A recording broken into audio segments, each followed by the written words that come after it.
Hello, everyone. Welcome to Reiki Radio. I am your host, Yolanda, and today we are officially at our halfway mark through this journey with the major arcana. It has been an interesting 11 days. I have been really grateful for the insights, and it's interesting when we just take the time to connect with ourselves and to observe ourselves and to consider the energy that we hold, the hand that we play in this life, and what we hold in our mind, what we hold in our consciousness. These are a big part of the work that we are doing. We have to be in connection and observation with ourselves for understanding. So I really enjoy doing things like this, exactly what we're doing, using these tools that are provided. There's so much ancient wisdom and esoteric teachings that have been handed down that we still have access to. And we're really fortunate to have this, wisdom of the ages that we can still learn from today, that support us in our own processes of spirituality, of waking up, of understanding, of healing, transforming, whatever you want to call it. So, I just wanted to take a moment to just acknowledge, my gratitude for being able to have these tools accessible to help us learn more about ourselves.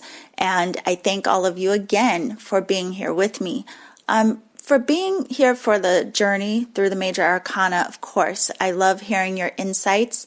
I love hearing your translations, your interpretations, how these cards speak to you. I think it's so amazing how we can all get some different details and how we all interpret things through our own lens of experience. So please keep sharing, and you can join us in the Seeker Circle.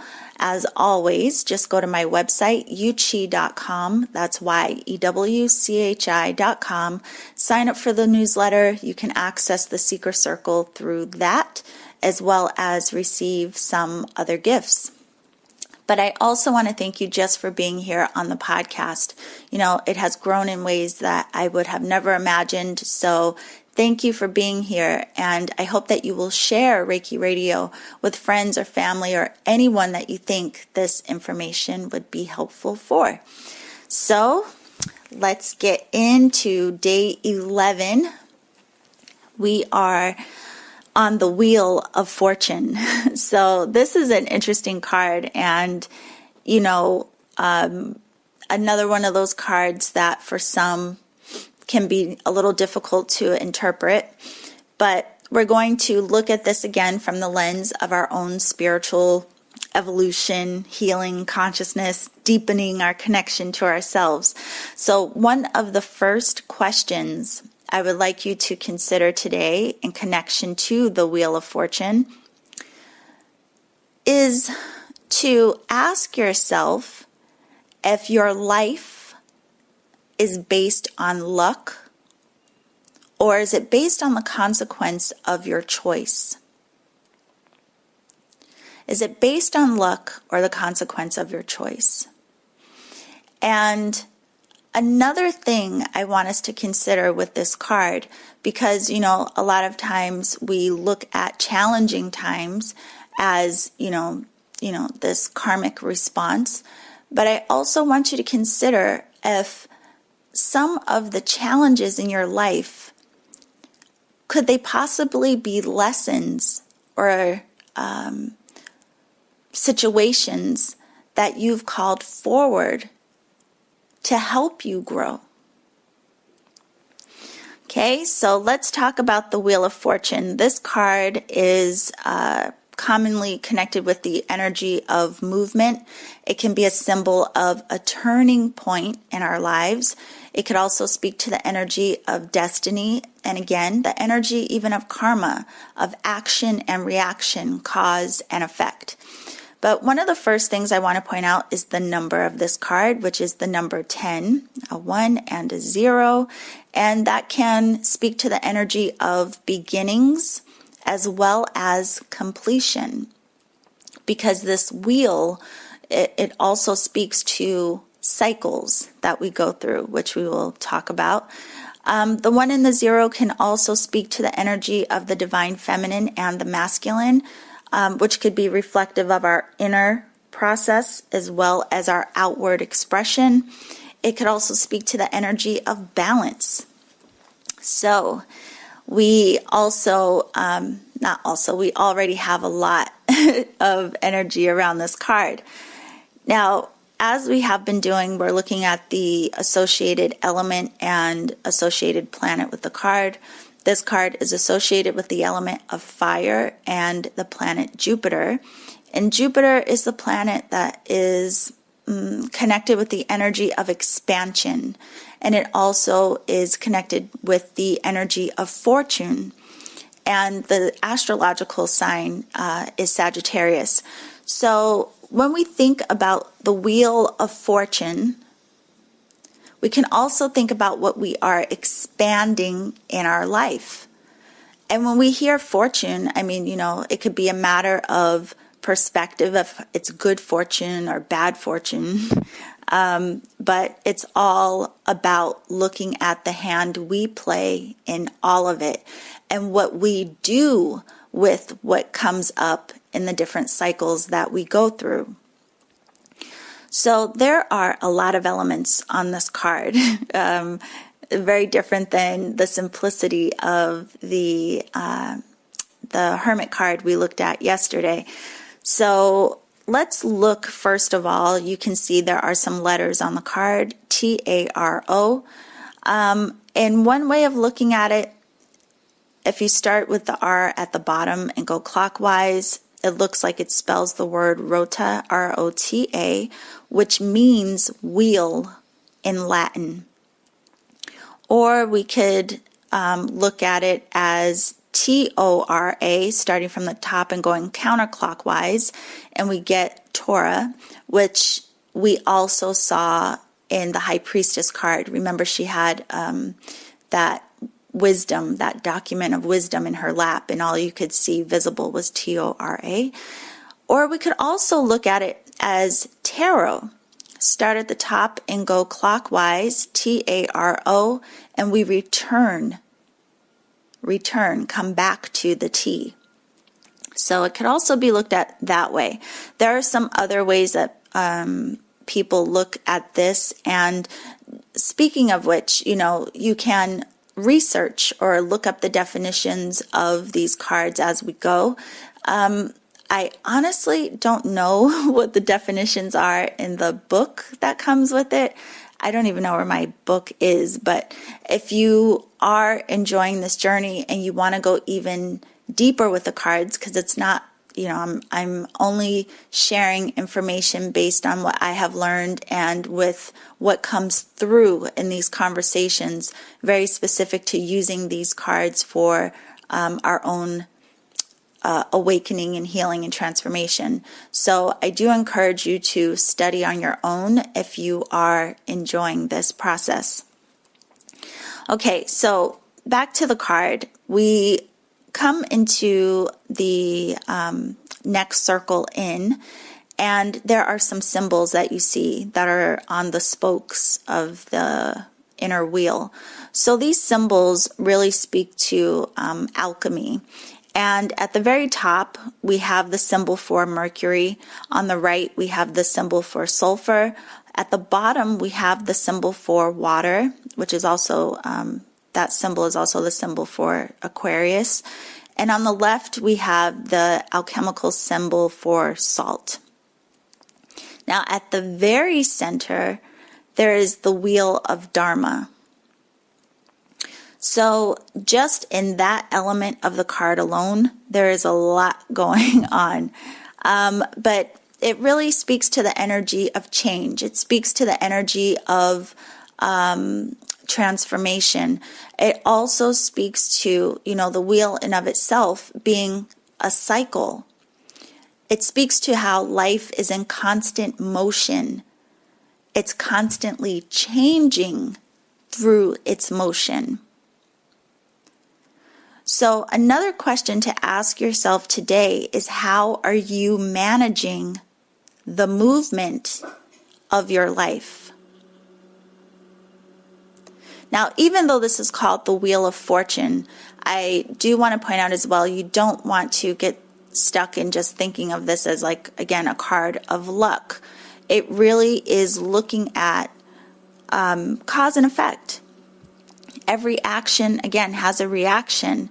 So when we are faced with a cycle or a phase in our life that may be challenging, or if we come into a place where it seems like we're doing the same thing over and over again, stuck in a pattern, stuck in a behavior, we often wonder, how do we make a change? How do we change the direction? Because this wheel could spin either way. So if there is something challenging that you are faced with, instead of seeing it as like a stroke of maybe bad luck, what if you consider, what am I learning from this? What can I change? Or how can I support forward movement? How can I support change in direction? Now, all of the cards that we looked at prior to this one have really prepared us for this, because we did a lot of looking at our thoughts and coming to understand the choice that we have in managing our thought, our feeling, our action that we take. We learned that we are the ones that have choice to be authority in our lives. We learned that we don't have to take in information blindly, that we can process thought through our own lens, that we can learn through our own experiences. And all of this information helps us to move deeper into our own inner wisdom and understanding. And even though you may start to access your inner wisdom and have deeper understanding, you still have choice.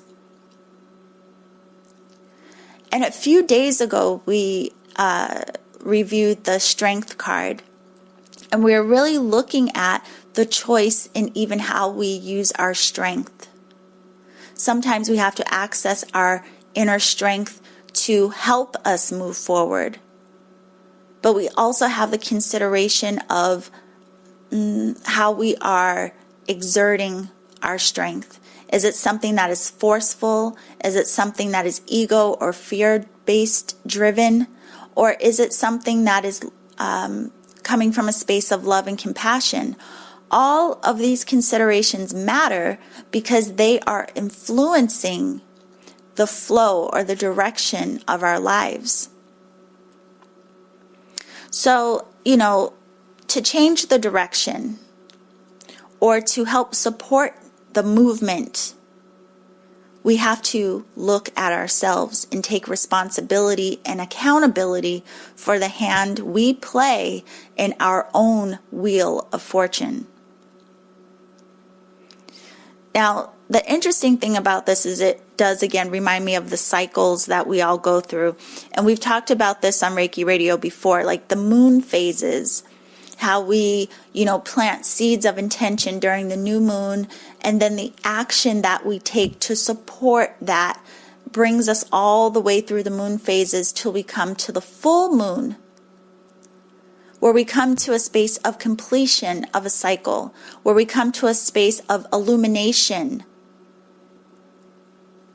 helping us to see and understand what we learned through that process, preparing us for the next cycle, using what we have learned and have come to understand in the previous cycle. We also have talked about the seasons and how, we can look at nature to see how the different seasons speak to the cycles of our own life. We're in spring right now, this energy of rebirth. And at some point in the cycle, we come back to winter, where things start to fall away.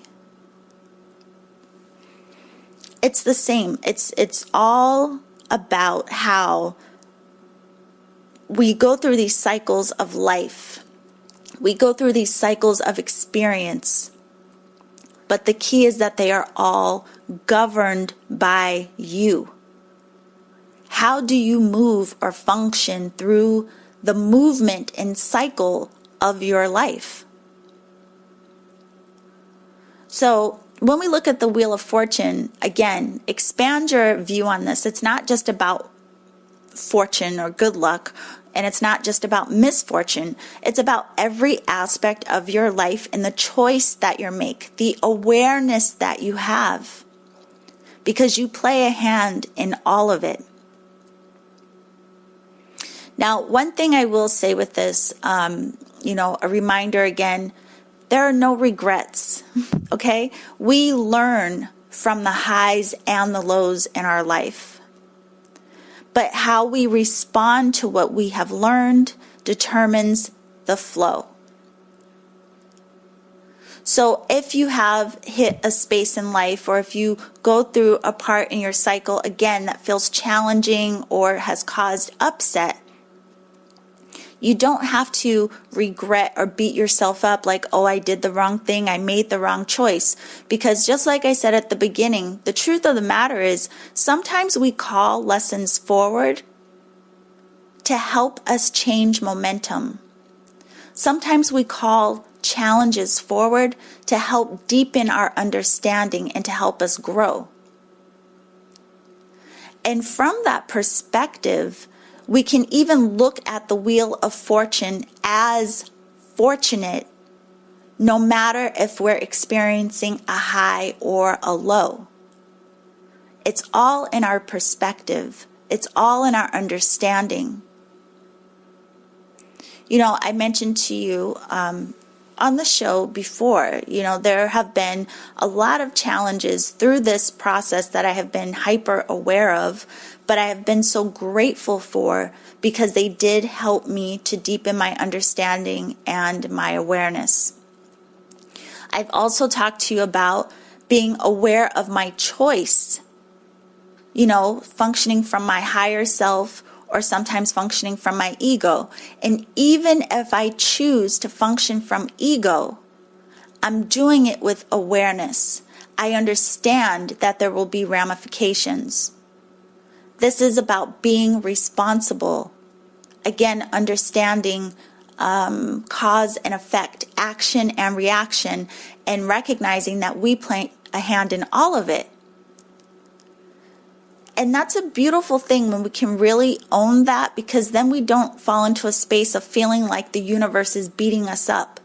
Anytime we are having a challenging time, we remember that we are playing a hand in this. And through our choice and our awareness, we can create change in motion. I mean, think about that. We have all gone through difficult things, and we get through them. I'm sure you have gone through some points in life that have been so upsetting. You have felt like you just hit bottom and you didn't know how you were going to get through it. But somehow you did. Something in you changed. A choice in action. Something changed the direction, the momentum. And you made it out and you made it back on top. And what happens? The wheel keeps spinning. You may be faced with another lesson or challenge again.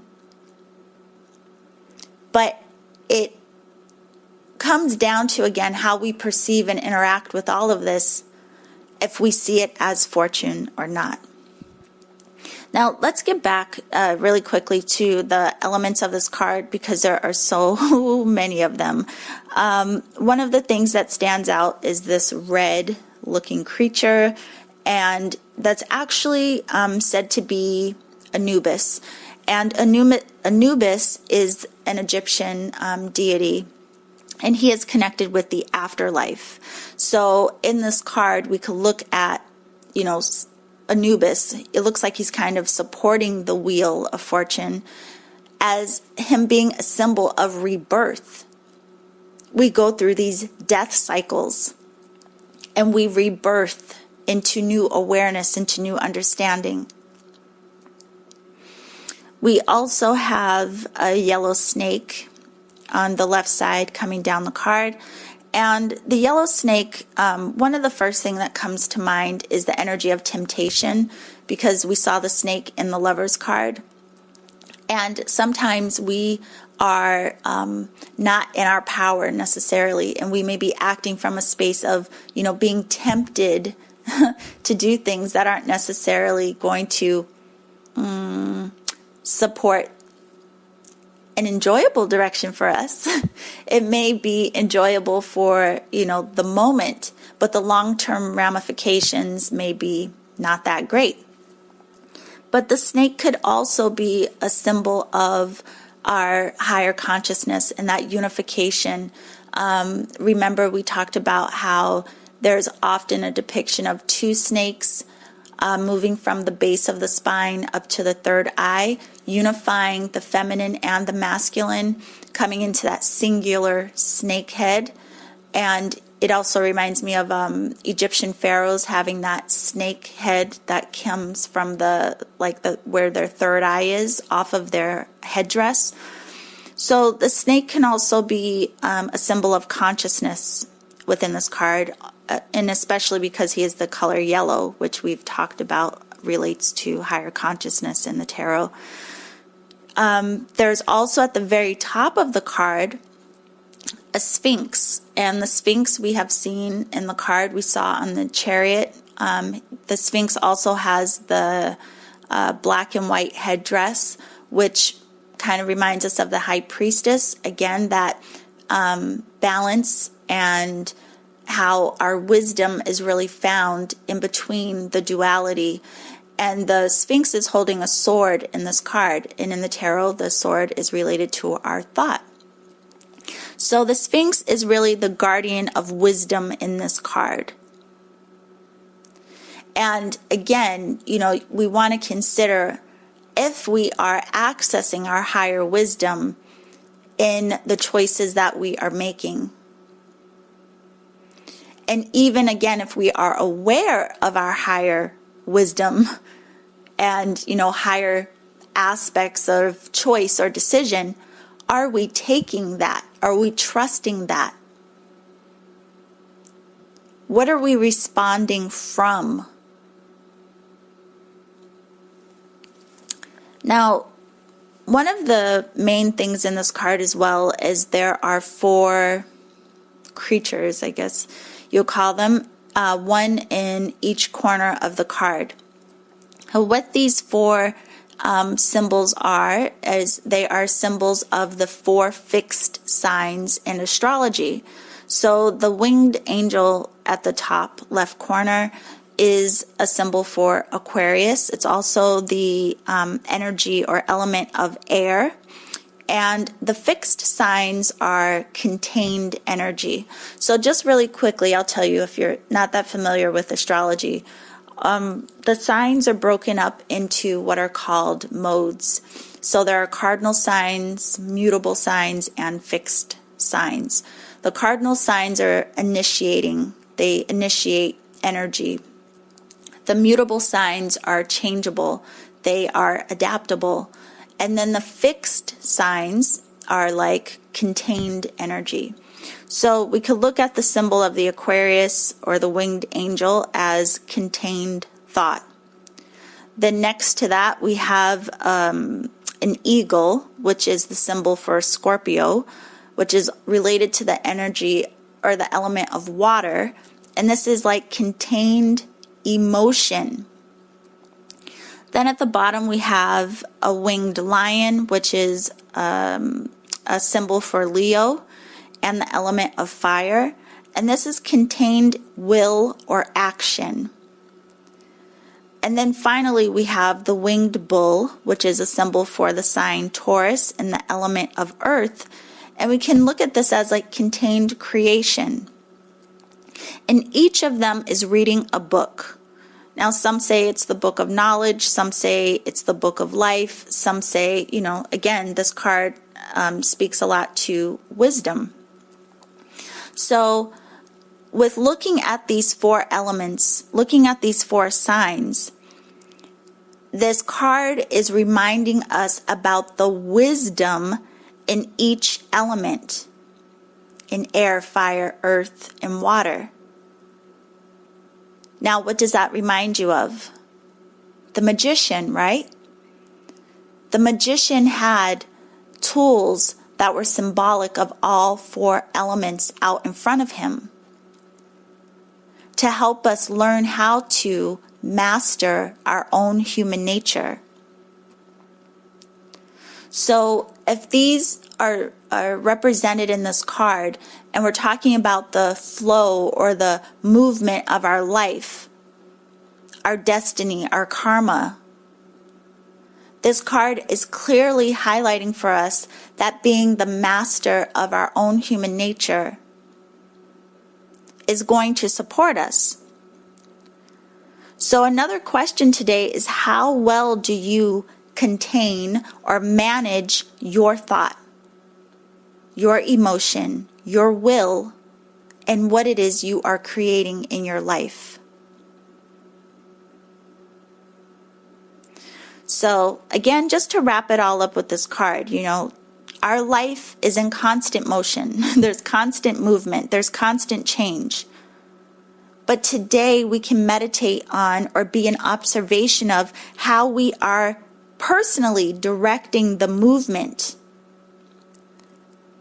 acknowledging where we may be stuck, acknowledging where we may be caught in an old pattern, noticing where we may want to create change, and even acknowledging what is supporting the flow or forward movement.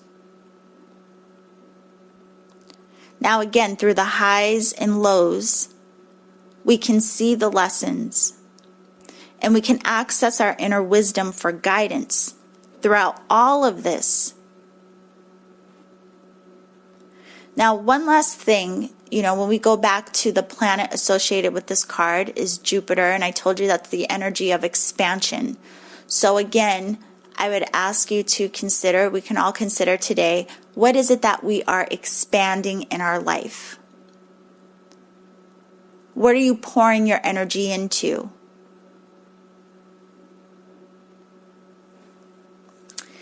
So that is it for the Wheel of Fortune. It'll be an interesting meditation today. Just like I asked you at the beginning, is your life based on luck or a consequence of choice? And it's funny, right before I did this recording, I received a text from someone who did her Reiki training with me a few years ago. And she sent a message saying that she was thinking of me and thinking of all the things she appreciates in her life. And she ended the text with Carpe Diem, seize the day. And I think that's a beautiful message here for the Wheel of Fortune. Seize the day. This is your life. You have choice in how you live it. You have choice in how you experience it. You have choice in how you deal with the challenges. You have choice in how you move forward with the momentum and the highs, the parts you enjoy. We have a hand in it all. Be mindful of your perspective and your direction. So that is it. Feel free to join us in the Seeker Circle. Share your insights, any wisdom, any interpretations coming up for you. And again, you can access that through my website, which is yewchi.com. That's YEWCHI.com. And if you are enjoying the show, you can please go ahead and rate it on iTunes just to help us spread our community.